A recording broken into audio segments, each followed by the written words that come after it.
మిత్రమండలి అనే ఒక ఫెయిల్యూర్ కూడా చూసారు మీరు ఇయరే. అవును. అది కూడా తగిలింది ఓ దెబ్బ.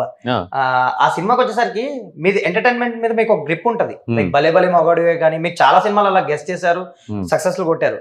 ఈ సినిమాకి వచ్చేసరికి కూడా మీ అంటే ఆ గ్రిప్ ఉంటది కదా, సో మీరు ఇన్వాల్వ్ అయ్యారు, ప్రొడక్షన్ చేశారు, మధ్యలో ఒక 3-4 మెంబర్స్ కలిసి ప్రొడ్యూస్ చేశారు. సో మీరు నమ్మారంటే ఎంటర్టైన్మెంట్ సాలిడ్ గా ఉంటది అనుకున్నారు. థియేటర్స్ వస్తే మాత్రం డిసప్పాయింట్ చేసింది ఆ సినిమా మీకు కూడా.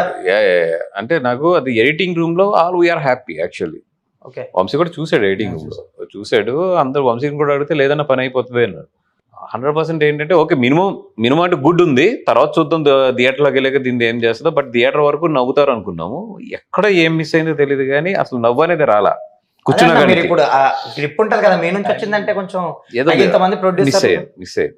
హానెస్ట్ గా చెప్పాలంటే ఏదో మిస్ అయింది దాంట్లో. ఎందుకంటే నేను కుకటపల్లిలో థియేటర్ చూస్తున్నప్పుడు నాకు జనరల్గా ఏంటంటే ఇక్కడ నవ్వుతారని మార్క్స్ ఉంటాయి నాకు. అక్కడ 90% ఎప్పుడు కూడా తప్పను.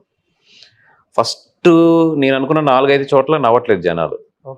Then I understood something going wrong అనేది. తర్వాత నాకు రియలైజ్ అయ్యాను ఎక్కడ మిస్టేక్ చేసాము. చిన్న ఎడిట్లోనే మిస్టేక్ చేసాము ఆర్ఆర్లోనండి. అది ఎక్కడ చేసామో నాకు ఐడియా ఉంది. అది తప్పు నాదే, అది 100%. ఆ మిస్టేక్ ఏంటంటే రియలైజ్ అవ్వలేకపోయింది అది. దట్టు దానికి ఉన్న బిగ్గెస్ట్ తప్పు ఏం చేశానంటే కాపీ చూసుకోవడానికి లేకుండా నేను లాస్ట్ 3 days ఏదో ఊరు వెళ్ళా. అదేదో చిన్న గుడి సెంటిమెంట్ ఉండి బయటికి వెళ్ళా. ఫైనల్ కాపీ చూసుకోకపోవడం కూడా one of the biggest mistake నాకు.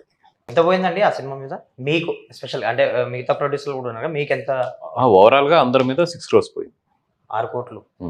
ఓకే.